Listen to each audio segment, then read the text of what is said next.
2 months after he was ousted in a vote of no confidence, Pakistan's former Prime Minister, that's Imran Khan, has staged his biggest protest yet in the capital, Islamabad. He's warned the government to hold fresh elections in less than a week or face more mass demonstrations. Kamal Haider has more now from Islamabad.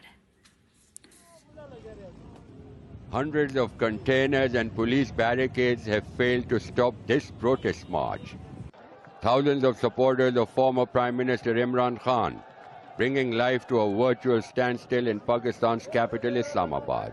One group broke through a set of barriers, while others close by tried to reach the protest venue hoping to catch a glimpse of their leader.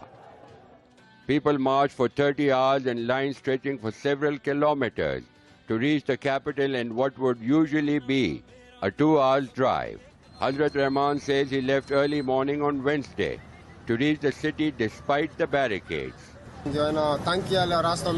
The Punjab police made things difficult for us and used tear gas and threw rocks to stop us, but I still managed to get here.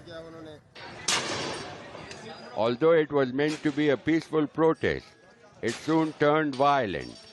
The police used force to restrict the protesters in major cities and prevent them from joining the protest in the capital.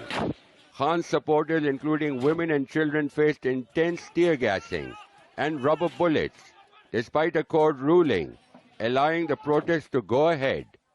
Hundreds of people were also arrested across Pakistan, including in night raids to apprehend senior leaders. Imran Khan says he has decided to temporarily call off the protest and issued this ultimatum.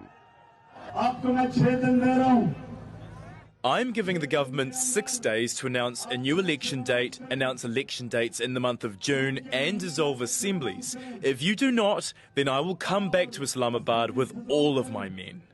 The former Prime Minister Imran Khan has already left the venue of the protest, but he has warned the government that it has 6 days to announce fresh elections.